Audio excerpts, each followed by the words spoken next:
ముఖ్యంగా రాష్ట్రంలో ఉన్న ఈ యొక్క ప్రైవేట్ మెడికల్ కాలేజీలను ప్రైవేటీకరణ చేయడానికి ఈ యొక్క కూటమి ప్రభుత్వం నిర్ణయం తీసుకోవడాన్ని పూర్తిగా నిలిపివేయాలంటూ వైఎస్ఆర్ కాంగ్రెస్ పార్టీ నాయకులంతా ప్రధాని నరేంద్ర మోడీకి కలిసి వినతి పత్రాన్ని అందజేశారు. అంతేకాకుండా ఎన్నికల సమయంలో ఏదైతే ఈ యొక్క వాల్మీకులను యొక్క ఎస్టీ జాబితాలో చేర్చేందుకు హామీ ఇచ్చారు. ఈ నేపథ్యంలో వాటిని కూడా పూర్తి చేయాలి. కొన్ని అభివృద్ధి పనులను కూడా ఈ యొక్క కర్నూలు జిల్లాలో ఏర్పాటు చేయాలంటూ ప్రధానమంత్రిని కలిసి విన్నపించిన పరిస్థితి కనపడుతుంది. ఈ అంశంపై మాట్లాడేందుకు మనతో పాటు ఎమ్మెల్యే ఎమ్మెల్సీతో పాటు జిల్లా పరిషత్ చైర్మన్ ఉన్నారు, జిల్లా అధ్యక్షులు ఉన్న వారితో మాట్లాడే ప్రయత్నం చేద్దాం.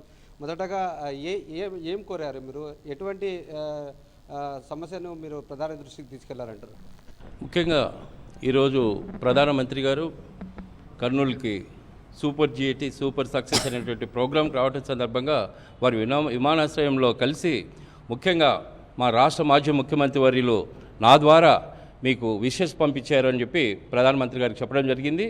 రెండవ విషయం ఏమంటే ముఖ్యంగా ఈ రాష్ట్రంలో 17 మెడికల్ కాలేజ్ తీసుకొచ్చుంటూ వైఎస్ జగన్మోహన్ రెడ్డి గారు వారు ఏదైతే చేశారో ఈ రోజున కూటమి ప్రభుత్వం నిర్వీర్యం చేస్తూ వాళ్ళు ఈరోజు పబ్లిక్ ప్రైవేట్ పార్ట్నర్షిప్ ఇవ్వటం అనేది దుర్మార్గమైనటువంటిది రిప్రజెంటేషన్ ఇచ్చాను.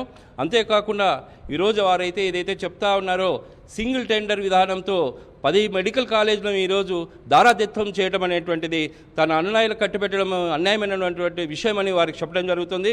ఇప్పుడు ఏపీఎంఐడిసిసి ద్వారా సింగిల్ టెండర్ విధానం అనేటువంటిది చాలా వరస్ట్ థింగ్ అనేటువంటి రకంగా వారికైతే ఇవ్వటం జరిగింది. ముఖ్యంగా చూస్తే ఈ రాష్ట్రంలో ప్రతి జిల్లాకు మెడికల్ కాలేజ్ తీసుకురావాలనే ఉద్దేశంతో రాష్ట్ర మాజీ ముఖ్యమంత్రి జగన్మోహన్ రెడ్డి గారు ప్రయత్నం చేసి 17 మెడికల్ కాలేజీలు తీసుకొని వచ్చి, అంటే గతంలో ఉన్నటువంటి 12 మెడికల్ కాలేజ్ కాకుండా 17 మెడికల్ కాలేజ్ తీసుకొచ్చి ఈ రాష్ట్రం విద్యా వైద్యంగా ఎదగాలన్న ఉద్దేశంతో వారు కరోనా టైంలో చూసినటువంటి సమస్యను వారు కళ్ళకు కట్టినట్టుగా వారు చూసి ఈరోజు 17 మెడికల్ కాలేజ్ తీసుకురావడం జరిగింది. అందులో భాగంగా 5 మెడికల్ కాలేజీలు కంప్లీట్ అయినాయి. తర్వాత మిగతా 12 మెడికల్ కాలేజ్ని వారి డెవలప్ చేద్దాం అన్నటువంటి ఉద్దేశంతో ఉండి 2024-25లో మళ్ళీ ఇంకొక 5 మెడికల్ కాలేజీలు స్టార్ట్ అయిపోయే టైంలో వీరు ముఖ్యంగా ఆదోని అనేటువంటి ప్రాంతాలు పశ్చిమ ప్రాంతంలో ముఖ్యంగా వెనుకబడినటువంటి ఈ రాష్ట్రంలో ఈ జిల్లా వెనుకబడిన ప్రభుత్వ ప్రదేశంలో దాన్ని కూడా మా వాళ్ళందరూ వ్యతిరేకించారు. అంటే ముఖ్యంగా ఇక్కడ ఈ బార్డర్లో కర్ణాటక బార్డర్లో ఉన్నటువంటి బడుగు బలహీన వర్గాల పేదవాళ్ళందరూ కూడా చాలా బాధపడుతూ ఉన్నారు. అంటే ఇటువంటి పద్ధతి చంద్రబాబు నాయుడు గారు కూటమి ప్రభుత్వం చేయడము చాలా అన్యాయమని ఈ సందర్భంగా తెలియజేస్తా ఉన్నాం. ఎమ్మెల్యే అన్నారు, వార్త కూడా మాట్లాడతాం. ఏమన్నారు, ఏ విధంగా స్పందించారంటారు ప్రధాని గారు? మేము ఈరోజు ఓరుకల్ ఎయిర్పోర్ట్లో మన ప్రధాని గారిని కలిసినాము. ఆయనకి ఒకటే మనం చెప్పిండేది మా జగన్మోహన్ రెడ్డి ఆదేశాల మేరకు.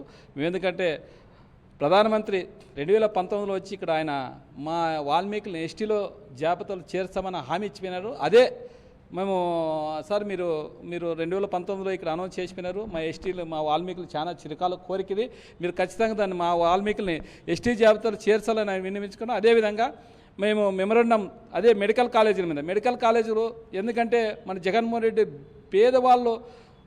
పేదవాళ్ళు బడుగులు బలహీన వర్గాలు అందరూ ప్రభుత్వ మెడికల్ కాలేజీలు అయితే చదువుకునే ఫీజులు ఏదైనా కానీ తక్కువ ఉంటాయనే విధంగా మన జగన్మోహన్ రెడ్డి గారు ఈరోజు మెడికల్ కాలేజ్ చేస్తే ఈరోజు ఈ కూటమి ప్రభుత్వం చంద్రబాబు నాయుడు గారు వాళ్ళ అస్మదీయులకి వాళ్ళందరికీ కట్టబెట్టడానికి ప్రైవేటీకరణ చేస్తున్నాడు. ఆయన ఆ ప్రైవేటీకరణను నిలిపేయాలని సార్ మోడీ గారు, ఎందుకంటే ఆయనే మనకి ప్రధానమంత్రి అప్పుడు 2019 నుంచి 22లో మనకి ప్రధాని మోడీ గారే మనకి ఇక్కడ జీవోలు ఇచ్చి మెడికల్ కాలేజీకి అనౌన్స్ చేసినారు. కాబట్టి ఆయనకే మేము చెప్పినాం, సార్ మీరు ఎట్లన్నా కానీ ఈ ప్రైవేట్ తరఫున నిలిపేసి ప్రభుత్వం ద్వారా మెడికల్ కాలేజ్ కట్టాలని విధంగా ఆయనకు విన్నవించుకున్నాము. అది సానుకూలంగా స్పందించి ఖచ్చితంగా మాకు ఇచ్చినారు. కాబట్టి ఈరోజు మేము ప్రధానమంత్రి కలిసి విన్నవించుకున్నాం. జిల్లా పరిషత్ చైర్మన్ ఉన్నారు, వారితో కూడా మాట్లాడదాం. డెవలప్మెంట్ విషయంలో ఎటువంటి సమస్యను మీరు ప్రధానమంత్రి దృష్టికి తీసుకెళ్లారండి? ఈరోజు కర్నూలుకు విచ్చేసినటువంటి మన ప్రధానమంత్రి నరేంద్ర మోడీ గారికి కర్నూలు జిల్లా ప్రజల తరపున మన జిల్లా ప్రథమ పౌరునిగా నేను స్వాగతం పలకడం జరిగింది. అలాగే మా నాయకుడు జగన్మోహన్ రెడ్డి గారు ప్రధానమంత్రి గారికి నమస్కారాలు తెలియజేస్తూ నా తరపున ఆయన వాయిస్ను మేము అక్కడ మన నరేంద్ర మోడీ గారికి తెలపడం జరిగింది. అలాగే ఇక్కడ మనకు స్థానికంగా ఉన్నటువంటి మన రాష్ట్రంలో ఉన్నటువంటి సమస్యలను కూడా మనం చెప్పడం జరిగింది. ముఖ్యంగా 3 ప్రధాన అంశాలు మనం చేయడం జరిగింది. మెడికల్ కాలేజీలను మీరు ప్రైవేటైజేషన్ చేయకూడదని చెప్పేసి రాష్ట్ర ప్రభుత్వానికి దిశానిర్దేశం చేయండి అని చెప్పేసి మనం ప్రధానమంత్రి గారికి చెప్పడం జరిగింది. ఎందుకంటే మనకు పక్కన ఉన్నటువంటి కేరళ కావచ్చు, తమిళనాడు కావచ్చు, మనకు తెలంగాణ, అలాగే ఇతర పంజాబ్, హిమాచల్ ప్రదేశ్ రాష్ట్రాలలో అలాగే బీజేపీ పాలిత రాష్ట్రాలైనటువంటి గుజరాత్, మధ్యప్రదేశ్, ఉత్తరప్రదేశ్ ఈ రాష్ట్రాల్లో కూడా ఈ ప్రైవేటైజేషన్ మెడికల్ కాలేజీలను ప్రభుత్వ ఆధ్వర్యంలోనే నడవాలి, ప్రైవేటైజేషన్ విధానాన్ని తిరస్కరించడం జరిగింది. అలాగే ఈ మధ్య కాలంలోనే ఉత్తరాఖండ్ అలాగే గోవా రాష్ట్రాలలో ప్రైవేటైజేషన్ చేస్తే అక్కడున్న ప్రజలు హెజిటేషన్ స్టార్ట్ చేయడంతో వాళ్ళు కూడా ఆ నిర్ణయాన్ని వెనక్కి తీసుకోవడం జరిగింది. మీరు కూడా ఖచ్చితంగా ఇక్కడ మా రాష్ట్ర ప్రభుత్వానికి మార్గనిర్దేశం చేయండి, వెనక్కి తీసుకోవాలి. ఖచ్చితంగా ఇవి ప్రభుత్వ ఆధ్వర్యంలో ఉంటేనే వైద్యం కావచ్చు, విద్యం కావచ్చు పేద ప్రజలకు అందుబాటులో ఉంటుంది. ప్రైవేట్ వ్యక్తులకు ఇస్తే ఖచ్చితంగా వాళ్ళు వ్యాపార దృక్పథంతోనే ఉంటారు, వాళ్ళ లాభార్జితోనే ఉంటారు. కానీ పేద ప్రజలకు కానీ పేద విద్యార్థులకు కానీ ఎవరికి మేలు జరగదని చెప్పేసి మేము తెలియజేయడం జరిగింది. ప్రధాన దృష్టికి తీసుకెళ్లారు కదా, మరి ఏ విధంగా ఉండబోతుంది మీరు అనుకుంటున్నారు?